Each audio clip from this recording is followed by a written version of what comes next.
Welcome to the Emotional Balance Sheet, the go-to podcast for parents with multiple kids, especially those with twins, triplets, or more, who are navigating the maze of modern family life and personal finance. Whether you're overwhelmed by education or retirement planning, parenting dilemmas, career transitions, or trying to define your purpose and plan, we're here to guide you with empathy, encouragement, and expertise. Hosted by Paul Fenner, founder of Tama Capital, a certified financial planner and parent to 4 kids, including a set of triplets. Our podcast is your ally in the quest for financial peace of mind, proving that money matters, but family comes first. Subscribe now and join our community of empowered parents at tamacapital.com. This podcast is for informational purposes only and should not be relied upon for investment decisions. Clients of Tama may retain positions in the securities discussed in this podcast. What does comprehensive financial planning even mean? At Tama Capital, it means a family office where lifestyle planning such as retirement, college, portfolio management, and tax prep and planning are all under one umbrella. But it goes beyond numbers. We focus as much on the emotional side of financial planning as we do on the financial side. We get you. We understand your challenges of building a family, business or career, and a healthy life. We are devoted to wealth planning for families like yours because we are you. Learn how our family can help your family by visiting tamacapital.com. Imagine trying to find your way in the dark without a light. Even if you have a plan, do you have a light to help show you the way? Our purpose and values are the light that helps to guide us along this journey called life, as well as weaving itself into our financial plans. Our resident therapist expert, Dr. Jennifer Dragonette, helps us explore how these emotions deeply affect and influence our financial decisions, especially as we go through our life's various transition and life stages. Dr. Jen shares a fascinating exercise to help us quickly identify our core values. This provides a clear lens through which we can use to make financial decisions that resonate with what truly matters to us. We also discuss how confidence and fear play critical roles in managing our finances effectively. Whether you're grappling with aligning financial actions to your life, or just curious about understanding the barriers to your personal goals, this conversation offers compelling perspectives and practical tools to help navigate your emotional and financial lives.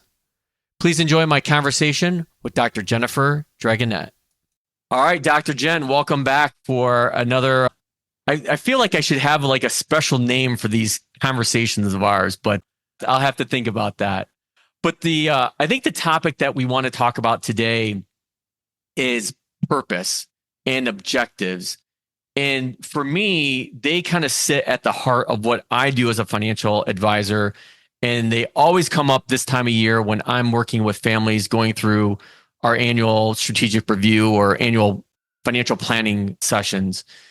And I think I made this pivot in my firm probably 3 or 4 years ago to really make this conscious effort to get people to think about what their purpose is and then what are the supporting objectives that support that purpose, and then the action items that we should be working on to be able to support those objectives that supports that purpose.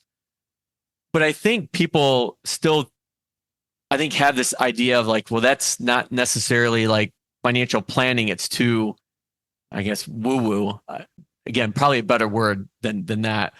But what I always try to do is make that connection between somebody's purpose and their financial, what's the word I'm looking for? Actions, I guess. Like if they're telling me that their purpose is to help save, to support their kids through college, and they're not saving, well, that's a disconnect. So there's some kind of mental block there. Maybe it's a financial and a mental block, but there's something there that's not resonating.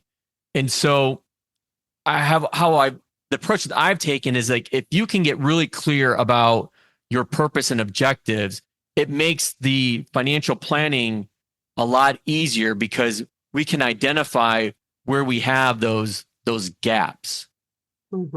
Yeah, I think it's such an important series of questions to start asking, in the financial realm and in all the places where that touches, which is really everything, right? As we talked about on our most recent episode or a couple episodes that, money and finances are not just about money. They mean many things. They mean security. They mean, the ability to have adventures or, take vacations or spend time with people that you care about.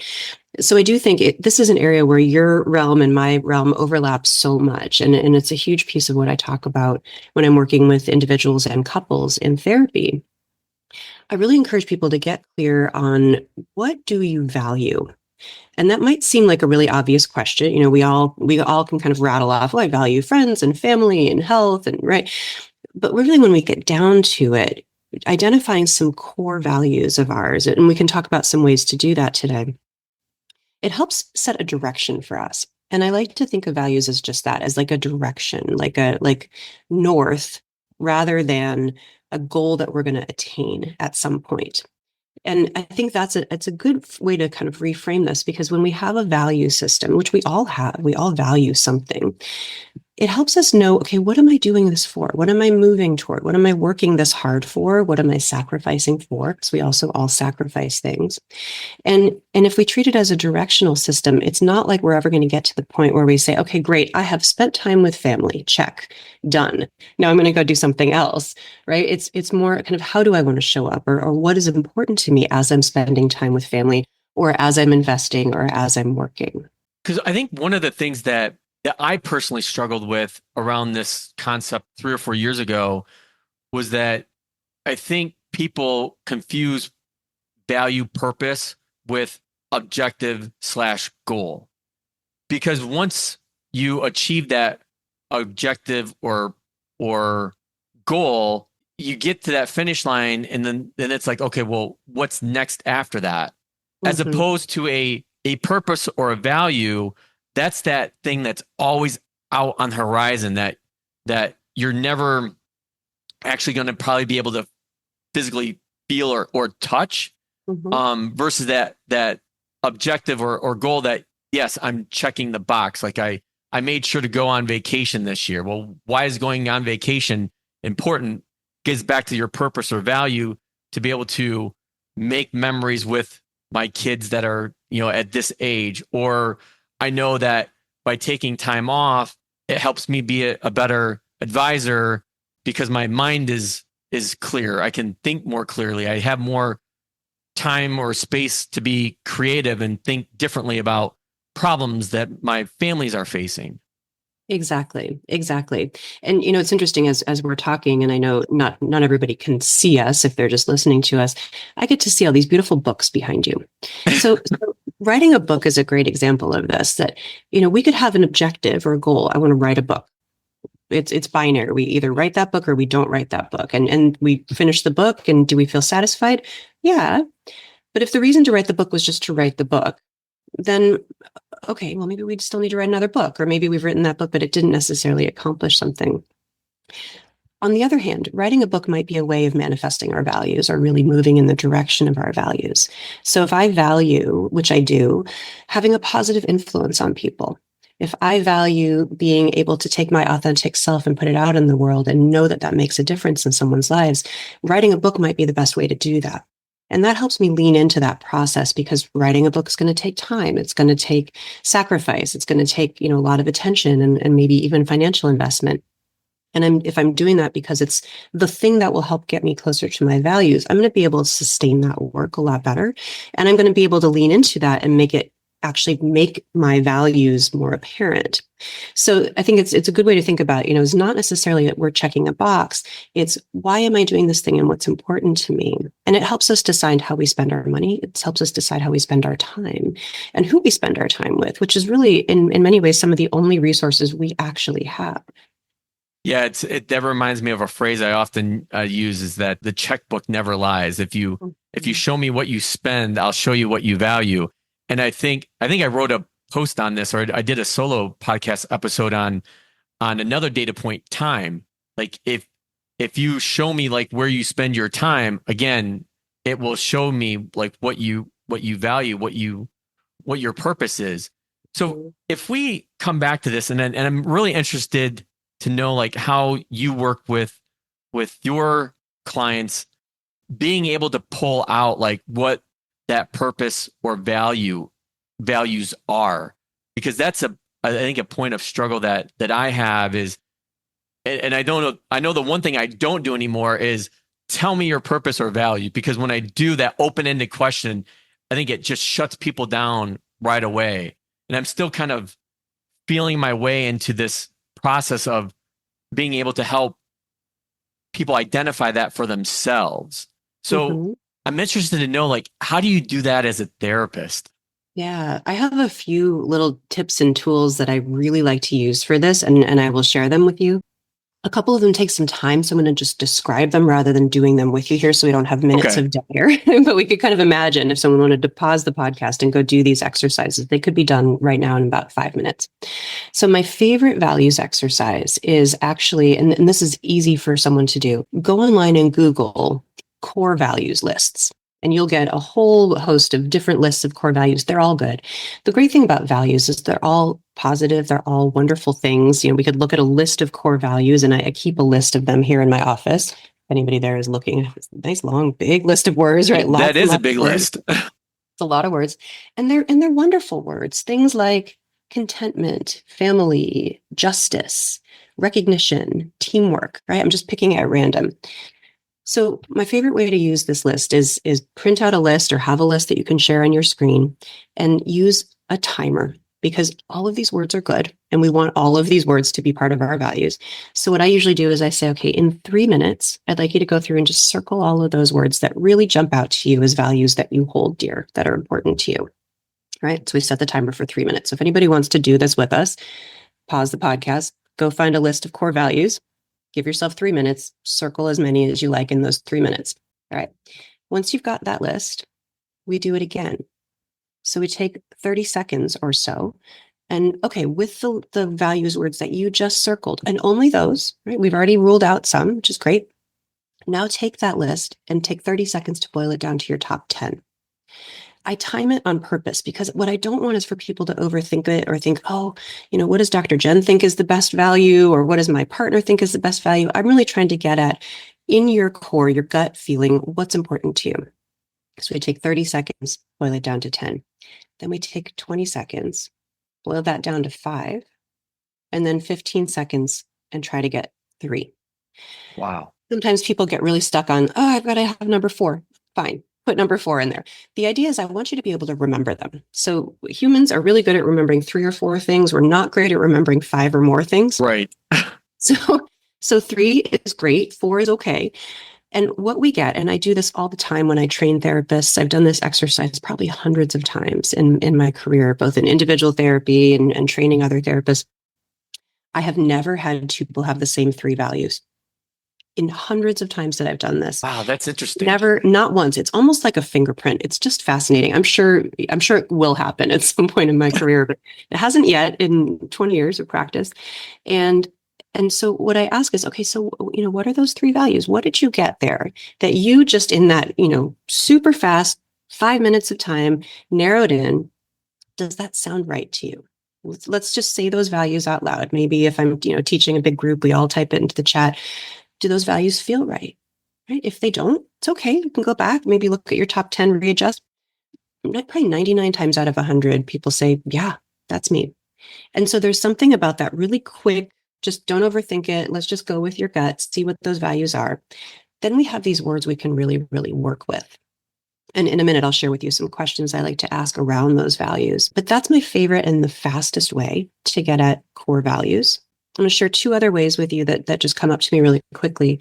One is there are actually cards like that you can buy. I have a set on my bookshelf back there, the core values cards that just have values words written on, you know, one on each card. You can sort them. So let's just make some piles.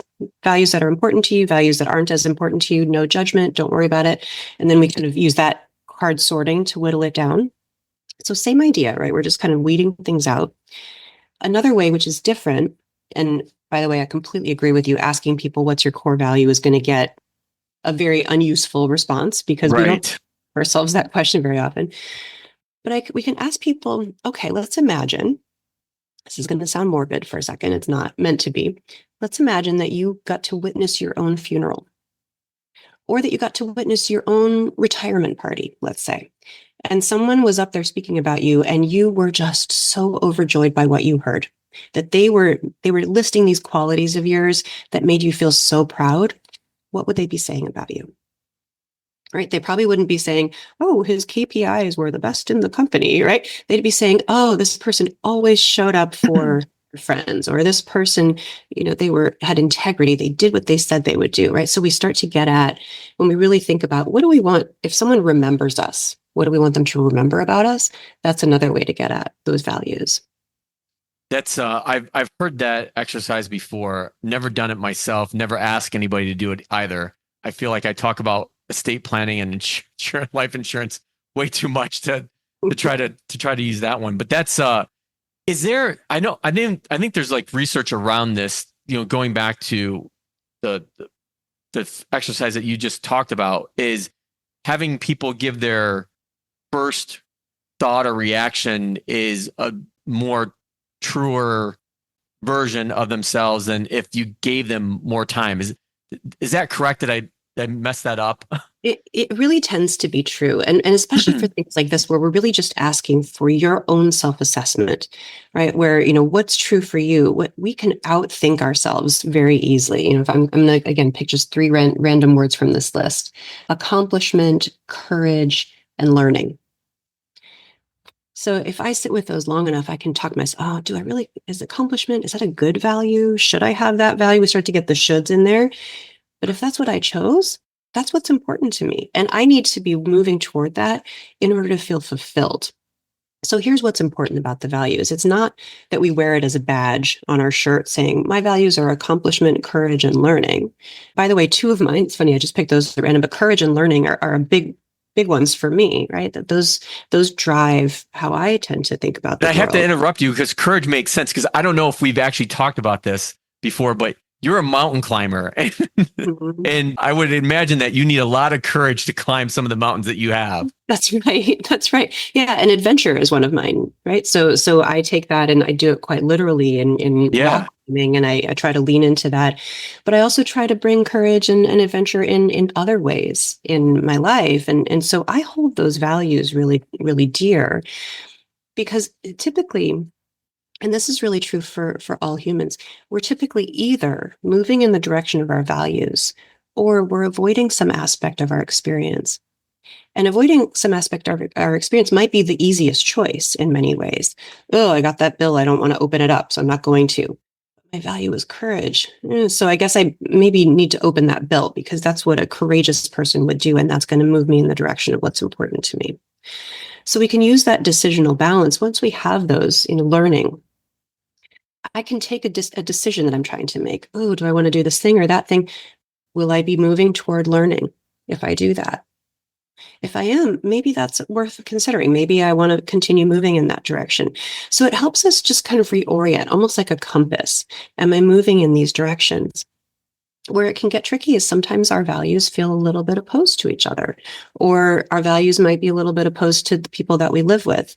But if we can talk about it from the perspective of values, like, I really want to learn something in this experience because that's important to me. What's important to you? Then we have a different framework versus, I want to do this, I don't want to do that. This feels scary. This feels safe. That we get these kind of objective terms on things versus, can we as a family be learning? Can we as a family be courageous or trying something that brings us closer to that value of ours?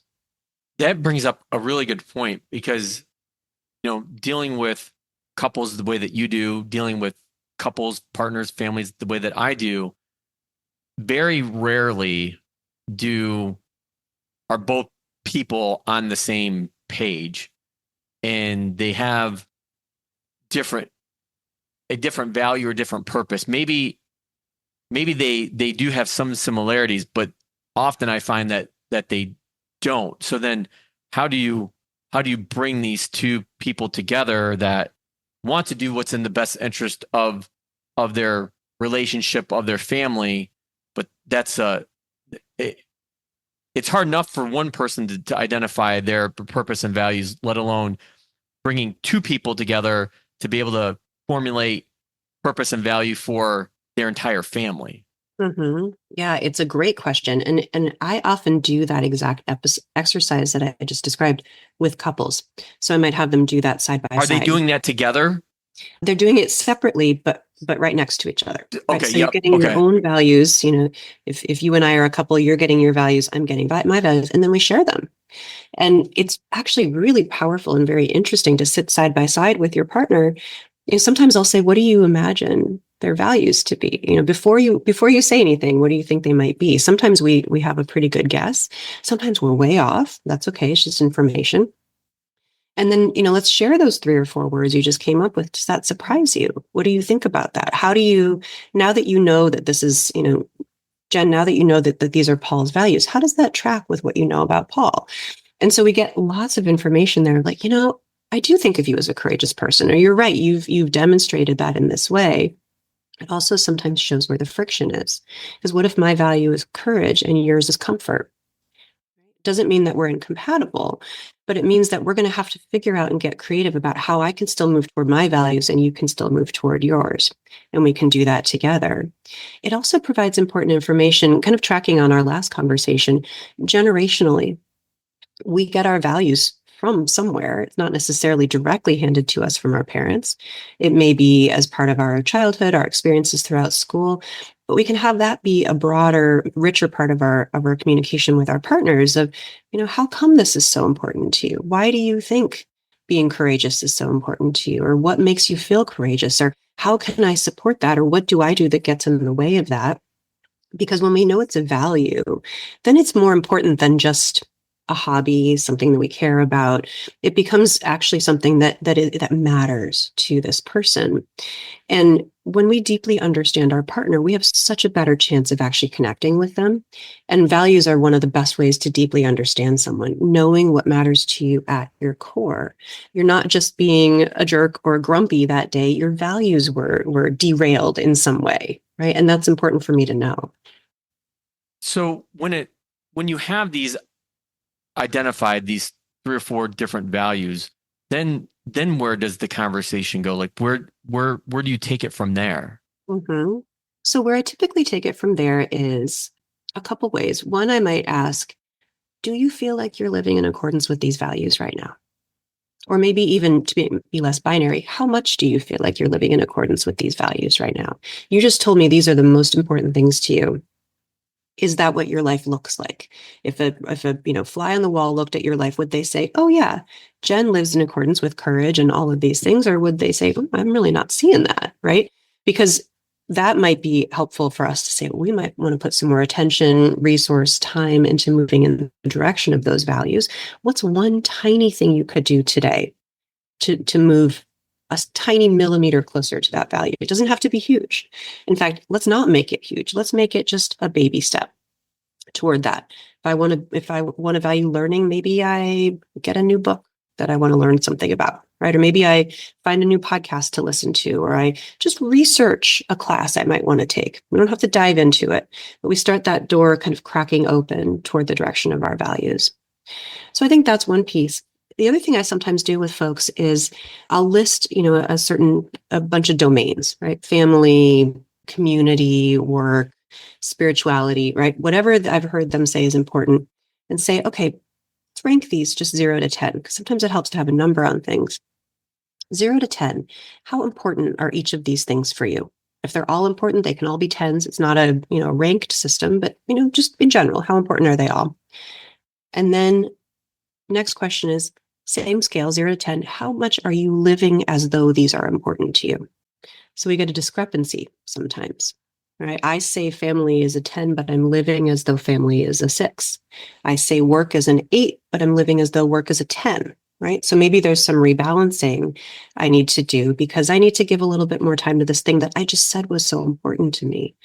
That's often where we feel really disconnected, really unhappy in our lives, is when we're not able to put the time and attention and effort into things that we really, really value. Do you ask the people that you work with, if they can identify the obstacles or roadblocks that would prevent them from living their values or that purpose? Yes. Yeah, I really do. And it's a great question because sometimes there really are absolute real barriers and obstacles that are in people's way, right? Maybe it's financial, maybe it's time, maybe they don't have the people around them that they want to have in order to do these things, or, maybe they're grieving and they've lost someone. These are all real things. And that's another doorway into, okay, so what do we need to do differently? Because usually it's about behavior. So if I'm being prevented from attaining my values or moving toward my purpose because of some barrier, what can I do about that? I don't think we've talked about this yet. So I want to take us on a tiny tangent and then we can come back. Do so. Please do so. There's a type of therapy that I teach called dialectical behavior therapy. I won't go into great detail on it right now. One of the things that I like about it, a tool, is there's a decision point where we have essentially 5 options in any given problem situation. We may not want to choose all of these options, but we have essentially 5 options. So the first option in any situation is we can try to change the situation. Okay. Second option is we try to change our reaction to the situation. The third option is we leave the situation. Fourth option, stay miserable. Fifth option is make it worse. So it's a little bit irreverent, right? A little tongue in cheek. We probably don't want to stay miserable. However, we might be choosing to do that currently, right? So if we do that decisional balance of where my I have to values, smile because I have a family that I think of that it's like it comes that I can very clearly see them like they don't want to be miserable, but they keep making decisions that does not get them out of that misery. Exactly. And, and so in this very irreverent way, right? It's not a gotcha, but like you're making choices, right? Every day we make choices. And if I'm miserable, I am on some level choosing to stay miserable. Now, many things are true, right? We may not have the resources to get out of this, so don't want to, blame people for misery. But in a kind of a tongue-in-cheek way, like let's just take any given situation. If we don't like it, we can try to change it. We can try to change our reaction. We can try to leave. We can stay miserable, or we can make it worse. Usually we rule out those last 2 pretty quickly. I don't want to stay miserable. I don't want to make it worse. Great. Which of these other 3 options do we even have? Is this a situation you can leave? Is this a situation that you can try to change the way you're thinking about it?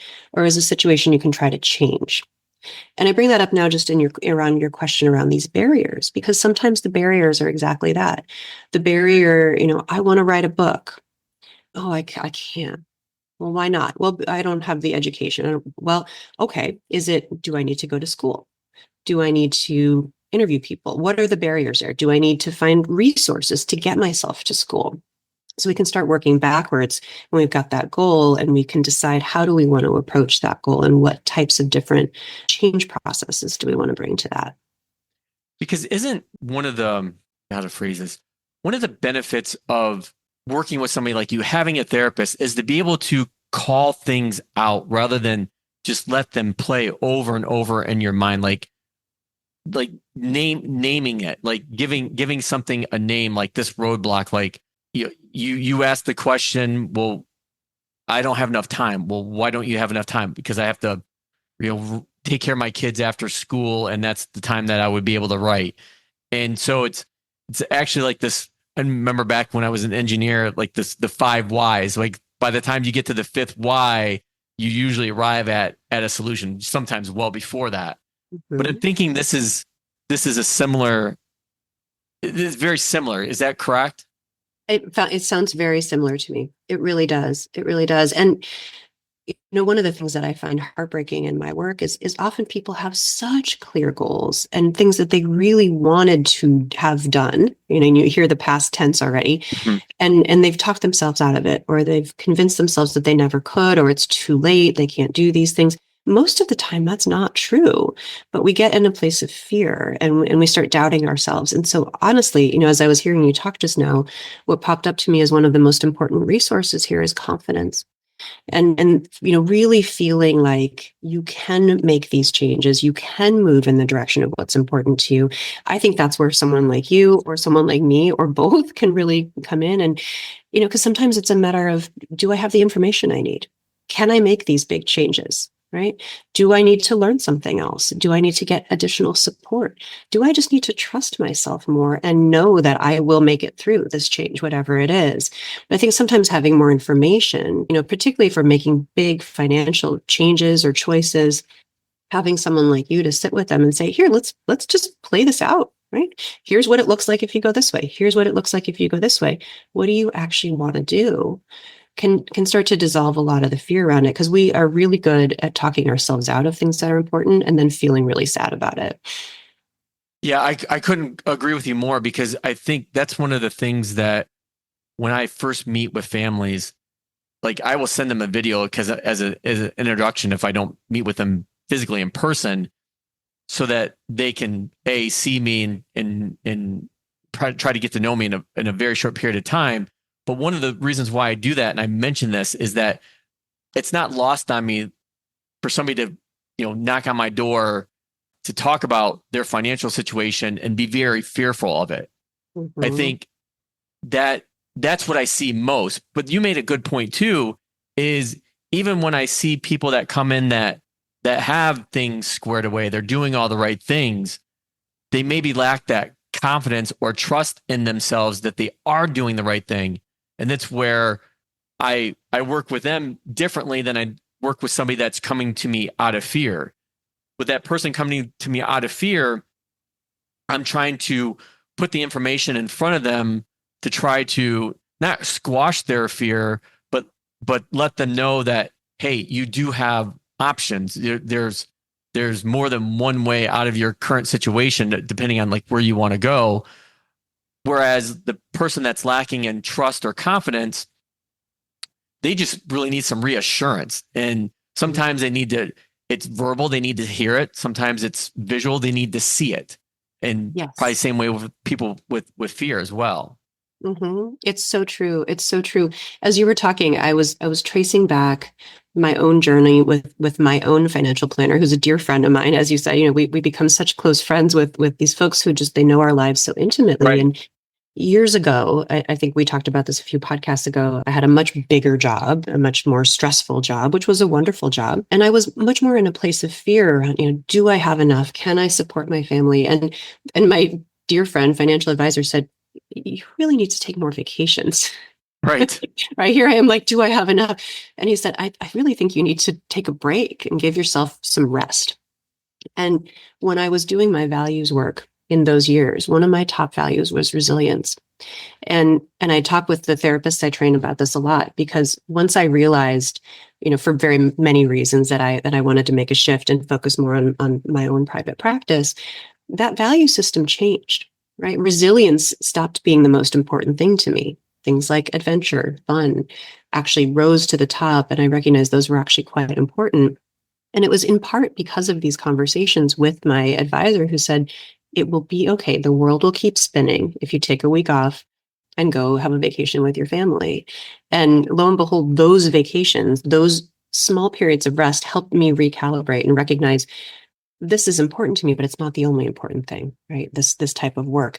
I have different values. I have different ways that I want to change the focus of my life.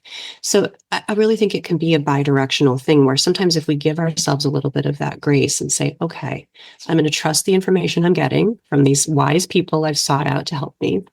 I'm going to make a baby step in the direction of what I think is important. Then we get some of that courage. Look at that. The world still spins, right? I'm okay. Maybe I can try that a little bit more. Oh, wow, my kids don't miss me as much as they did. Oh, wow, my partner and I are feeling closer. So we get this kind of virtuous cycle when we move toward what's important to us that can actually help define our purpose as well.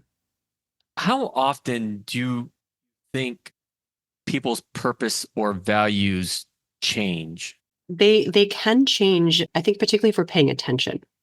I would say that we're not going to change like 180. We're not going to become a dramatic, totally different person.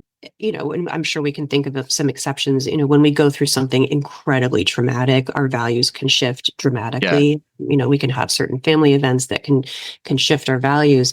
I would say in general, we're going to have fairly consistent values over the course of any, 10-year span or so.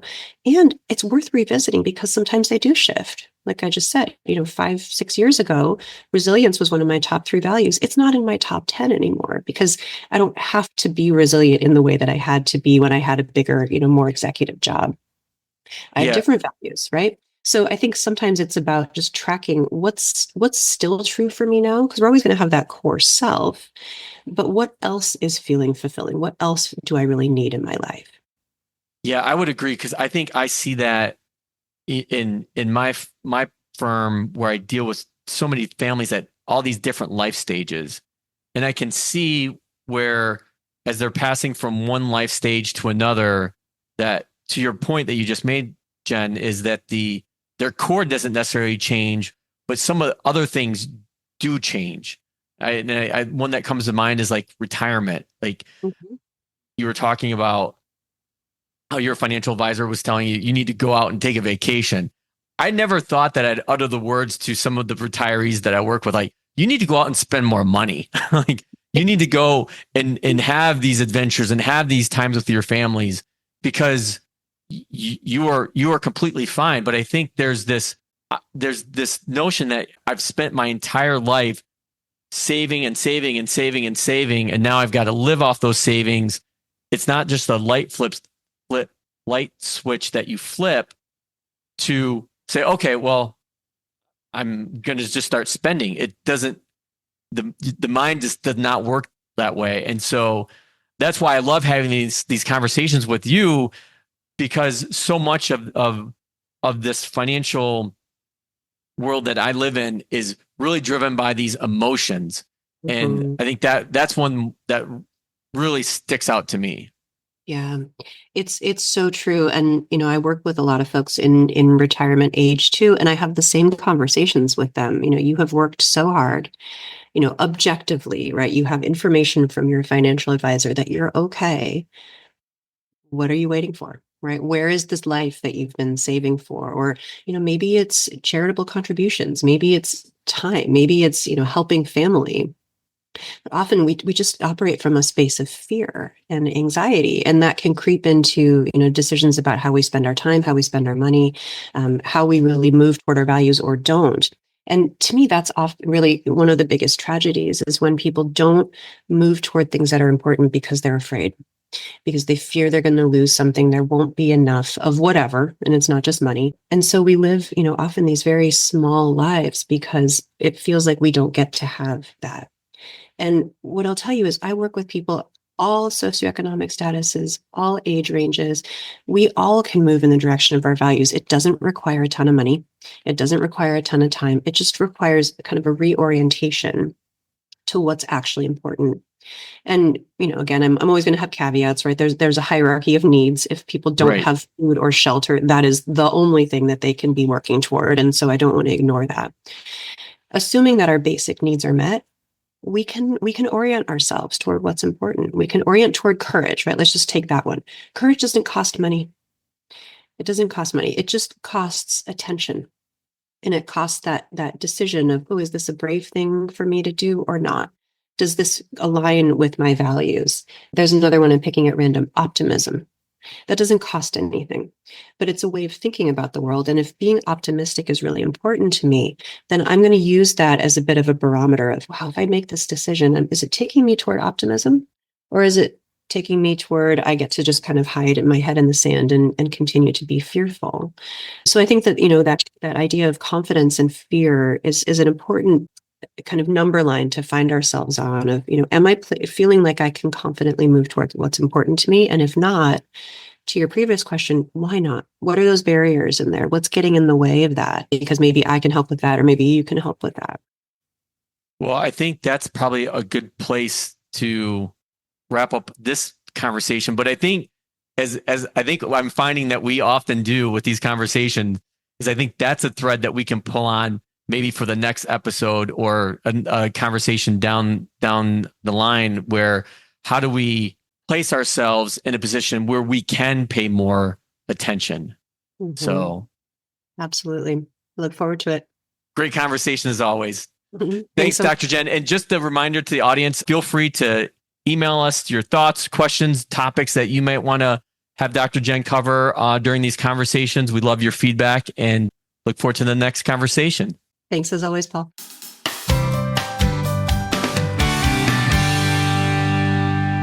I think identifying your core values helps guide decision-making and aligns your actions to what's truly important. We talk about this horizon that you can never reach. And I think sometimes we confuse goals and objectives with purpose and values. They couldn't be more different. Objective or a goal, you're going to want to check the box that, yes, I completed that. But your purpose and values, that's something much bigger. That's what drives your internal locus of control that we've talked about on the show multiple times.